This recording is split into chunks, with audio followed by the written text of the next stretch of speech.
What up, though? It's your boy Big Snoop D-O Double G. Oh my God. Gotta give a shout out to DJ Magic's. You can hit him up at his Instagram. It's Magic's the Man at MAGIXTHEMAN. This is the Outside the Box podcast exclusively on iHeartRadio, where we interview celebrities, we interview sports players, and sometimes seven-figure earners. We bring them on the podcast to talk about and unpack their lives so they can give back feedback to their consumers, to their fans, to the people. And today I have Sebas Millions, one of the up-and-coming artists out of Miami. But this guy has a world view of a background, not just the music, but it's the person we're going to be talking about today. Sebas, I appreciate you so much for coming on today. Can you give the people that don't know who you are and aren't familiar with you a little bit about your background and who you are, where you're from, what you do? Yes, sir. First and foremost, thank you for having me on the show.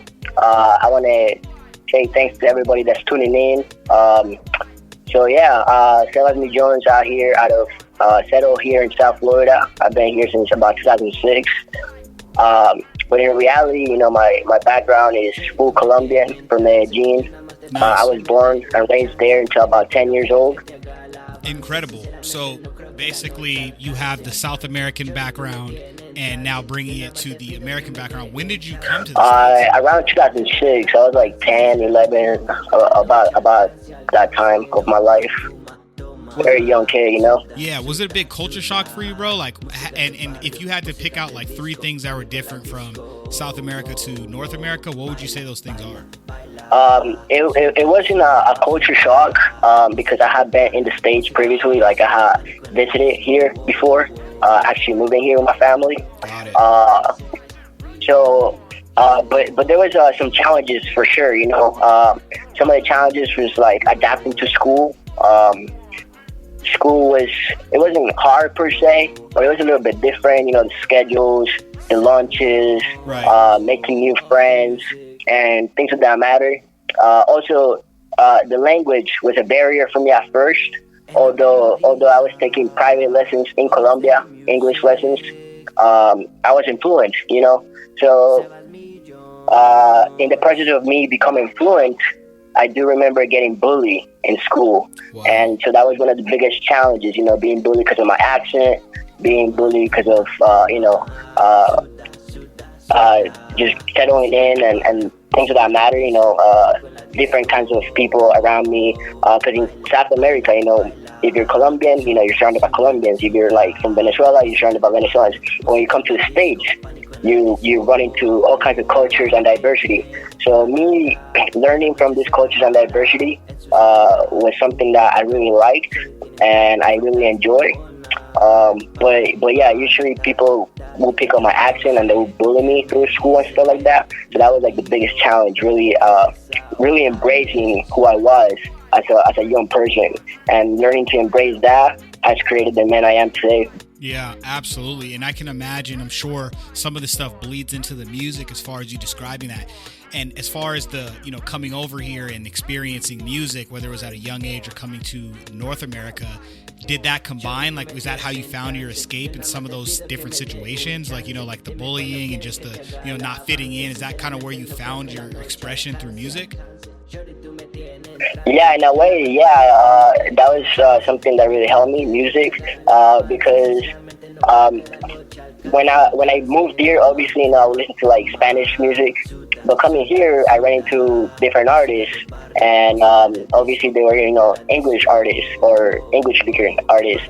And so to me, when I picked up like some of these artists, I started listening to them, and not only did I listen to them because I like their music, but I listened to them because I wanted to learn the language, and I would really emphasize on the hearing, on how they pronounce the words, right, and this, that. And so I think that really helped me, and that really opened up my creativity to writing my own music per se, Definitely. And, honestly, bro, and there's just, we meet different walks of life, but women are kind of our muses, right? And so Bati Chika, bro, Bad Girl. Talk about that, man. What is this single about, and what can people expect to hear from this? Oh yeah, for sure. So yeah, definitely was inspired by a couple of different women in my life. It's This song is for all the bad girls out there. The girls that are skinny waist, big butts. They're sexy, beautiful in their own way. Awesome. And not only that, but also about the women that like or have like expensive taste.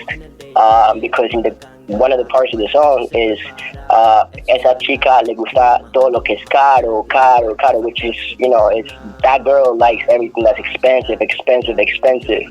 So yeah, it's more like that song. When I was writing that, I had in mind kind of to like give power to the woman. If you have that expensive taste and you feel confident in your body, I think any girl could really just take off from there, So it's more to like inspire girls. That's really awesome, bro. I love that approach because, a lot of the music today and just whichever lane it's in, bro, it's just about party, party, party. But it's like you can have a good time, but you can feel comfortable in your own skin. So that's really cool, man. Is there a specific person or someone in your love life that inspired that song? Or was it just people that you've seen passing by? So the first time I had the idea to write the song was from one of my close friends. She was telling me how she was talking to her girlfriends at the time on a group chat, and I noticed that the group chat was Bati Chika. That was the name of the group chat. So from there on, I was like, oh, that's a catchy phrase. That's a catchy word. Right. I was like, I think I'm gonna have to use that for one of my songs. Yeah, and then I started writing to it. Isn't that so cool? That always goes like it's things that you would never think, and and that are the most catchy, and it just rolls off. Like I do that all the time. Like some of my friends, they'll say something about like a clothing line or something. They'll just say something like, "Man, that sounds like a clothing line." For sure. Yeah, for sure. I'm that type of person. When something I feel like something's worth like hitting, then I'll write it down on my notes, and then I'll go from there. So as I was saying, I took the name and I started writing here and there, little by little. And then a couple weeks after, I'm not sure exactly how long the time span was, but a couple weeks, maybe a month after that, I was in a movie set. Like they were recording a music video for this other artist, and I was in the set, And one of the models that was in the set, she was this beautiful blue-eyed girl. Skin was tan, and so she also inspired me to write some of the lyrics. I used her as my muse, like you were saying earlier. And from there on, I just, every time I saw a girl on the streets or whatever, I would just kind of add a little bit here and there until I had the full 2 verses complete and the chorus and the bridge. And then from there on, I told my producer about the idea, and he showed me a couple beats. I chose the beat that I thought that fit the best, and then from there on, the rest is history. And we're just waiting for a specific date to release the song sometime later on this year as a single. Hopefully, we have a music video for it as well. But yeah, it's about how you were saying, when something inspires you. To me, you gotta take notes of it and then just go with the flow and run through it. Absolutely, yeah. And speaking of being on set, I was recently on set at the Billboard Music Con, and I had the opportunity to do some work with Raul Alejandra. And what was really cool is just seeing how, the Latin wave, bro, the Latin wave of music is just taking over so much, man. And shout out to La Santana music group. I'm talking with them as well. Sin Santana and Tone, really great people, and they're making waves in the Latin music scene, and it's just a big deal, man. I got to meet Raul Alejandra's manager as well, and he was really cool. Andrew, shout out to Andrew, man. So if you're listening into this, check out Sebas Millions, man. This guy is the next thing, man. This guy, man, it's just incredible. I can't wait to hear this, Bati Chika. So talk a little bit about that, bro. Like, who are your inspirations? Like, what artists did you come up listening to? But what other mainstream artists to this day do you like currently? Yeah, definitely. So some of the artists I came up listening to, I'm gonna start first with the rap game. Were Lil Wayne, Wiz Khalifa, Currency, Mac Miller, Future, just to name a few.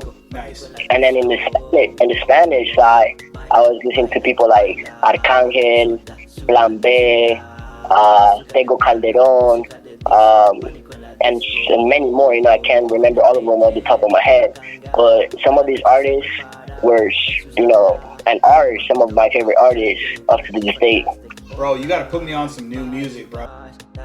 Bro, you gotta put me on some new music, bro, because, man, those names you named, I'm not hip, bro, but I'm hip to, like, the more mainstream, like Anita, like I've done, like, work with her, and, you know, you rock with Alejandra, and some other people, you know, and I feel like also, like, not only the Latin wave, but the Afro pop, and Afrobeat wave, it's kind of like coming in at the same time, and it's just such a groovy, awesome vibe, bro, that just, I feel like brings unity, you know what I mean? Like, what do you think about Can you repeat that question one more time? What I think about what? Yeah, I feel like basically the wave of the music, it's just like really feel good these days, right? So it's not like promoting all this drug use and violence, just all this other stuff. Like, I feel like the Latin wave that's coming out about, and then also like the Afrobeat wave, it's like the vibe of the music is all about like yeah, for sure. And you mentioned Raul Alejandro. He's actually one of the best at that. I feel like he combines all these genres, and he's able to create his specific sound, which is epic in his own way. And he's for sure doing his own thing. Great artist as a whole, and he has that very distinct sound that you hear, and you're just, you know, his voice is very distinct, and the way he works, you could tell he's just very focused on his own craft per se. But yeah, he's bringing all these Afro beats and all these different sounds and just mixing them and creating his own scene, you know, and it's just I think that's a great way for an artist to do, and I hopefully want to be on that wave of creating my own sound as well, you know. That's what I aim for, and that's why I stick to just two producers. I work with just two producers. That way I could have more control over what's happening. I don't want to just, you know, spread throughout many producers, because then I feel like you lose your wave and your flow that way, you know. So yeah, I mean, it's a matter of, you know, sticking to your sound and then incorporating different genres to just get the best of it, you know. Absolutely. Yeah, just really fine tuning and kind of really find what sound speaks to you, and it would also speaks to your audience. I feel like that's the smartest way to go, bro. I try to tell artists that all the time. Like, it's like find a producer, kind of like you know, YG and DJ Mustard, Dr. Dre, Snoop Dogg. Like, you know, find your pair and pair together, and you know, create a sound, create a new wave. You know, so I definitely think that's really cool. Yeah, and do you see yourself any touring this year, and like what does that look like from you know the southeast coast in you know, Florida to the west coast? Like, no, we don't have any touring specifically as of now. I've done a couple performances in a couple venues, but I think the most important part before I start touring is actually having that set, you know, that set that goes from point A to point B, to be able to carry the audience and bring that energy to the stage. Because one thing is, you know, you performing, but the other thing is bringing the whole show and making the crowd feel alive. And I think that's very important. Yes. Man, that's so facts, bro. I think that's wow, so well spoken and articulated, because honestly, I think many artists lack that. You know, there's, you know, like Akon was talking the other day about the difference between like African performers versus like American rappers. Like, you know, American rappers just kind of sometimes just stand on stage, but a lot of the foreign performers, they're like so much more energetic and like they're bringing the crowd alive. And I think that's really cool as well with the new sounds and waves that are coming through. So let's kind of unpack the musical journey a little bit. Is it just the singing and or rapping, or is there instrumentation? There is instrumentation involved as well. I really get inspired by people like Mac Miller, where he's able to create and produce really great sounds with you know, his production.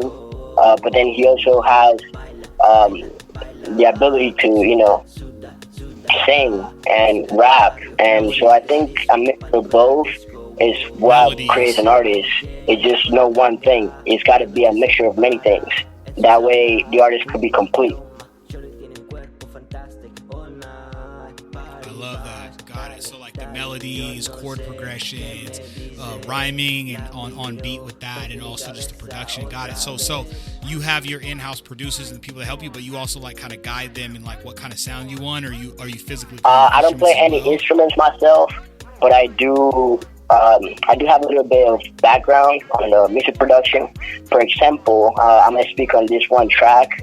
It's on Spotify and all the streaming platforms. I even have a music video for it. It's on YouTube on my channel. It's called Cypher. So that song I actually produced myself. And I wrote the whole song because, that's something I take very proud of. All my songs, all my verses have been written by me. But that song is the only one that I have produced that has been out. And the only thing I didn't do with it was the mixing and mastering. I sent the stems to one of my producers, and he was the one that mixed it and mastered it for me. But as far as recording, as far as writing, and producing the song, it was all me. The only thing that I'm lacking was the mixing and mastering, but that's why I have the producers I work with. That comes in time. And that comes in time, my friend. Yeah. And it's also important to know that you can't do everything by yourself. You need to have a team. So I give credit to my producers. Without them, I wouldn't be where I am with my music career. All the advice they've given me, I've taken it very into consideration. I'm very meticulous about the stuff that I do.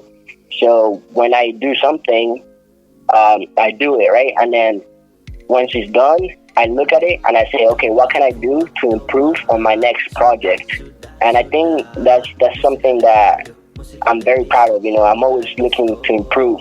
Even if it's in one thing, I gotta be able to improve for my next project on that one thing, So I try to look at myself and then pick at myself and be like, okay, I like this song, I created the song, but what can I do to get better at the next project? So yeah. Absolutely. Well, you got it, bro. Just looking even at worldwide, you got the image, bro. You got the, and a lot of labels, you hear a lot of executive talks. They're looking for people with star power. You definitely have that star quality, bro. Like some people have really great music and they don't have the image. So like that's super important. It's super important, bro, and brandability. But also, and we'll touch on this really quick before we let you go. And, you can shout out where you want people to follow you and connect with you.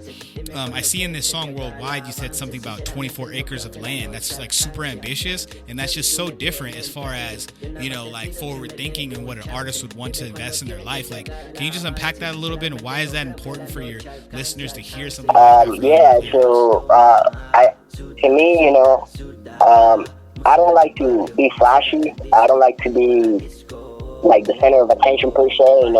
I could be an extrovert person, but I don't like to be put in the spot, and I could handle the pressure. It's not that I cannot handle the pressure. I'm very comfortable with handling the pressure, but I don't like to be flashy. I don't like to, do a money spread or, rock all this jewelry or whatever.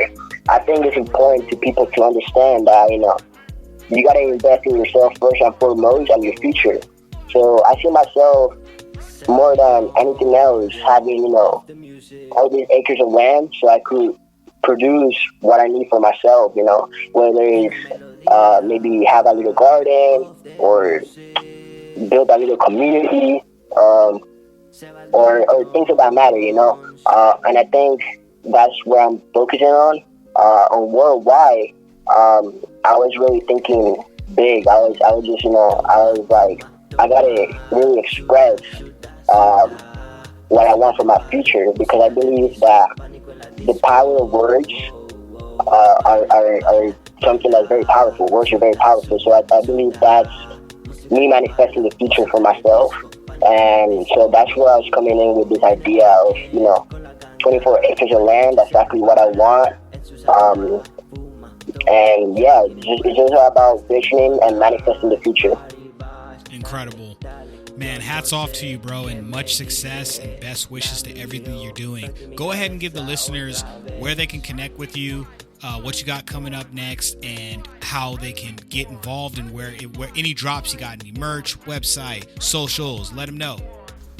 Yeah, for sure. So I'm on YouTube as Sebas Millions. That would be SEBASMILLIONS. You can also find me on Spotify, Apple Music, Dexter, Amazon Music, all the streaming platforms, even on social media, Instagram and Twitter. I'm usually more on Twitter, so if somebody reaches out to me on Twitter, they add me on Twitter or whatever, I'm more likely to see that one than Instagram. On Instagram, I try to stay off a little bit. But yeah, those are my social media platforms. That's my music on those platforms. And shout out to my team, my manager, Jose. Shout out to my producers. And I know my videographers, because without, like I said earlier, without the team that I've built over the past couple of years, I wouldn't be where I'm at. That part, man, I appreciate you so much for stopping by the Outside the Box podcast here exclusively on iHeartRadio. It's DJ Magix, MAGIXTHEMAN, back at you again with another situation, and we out.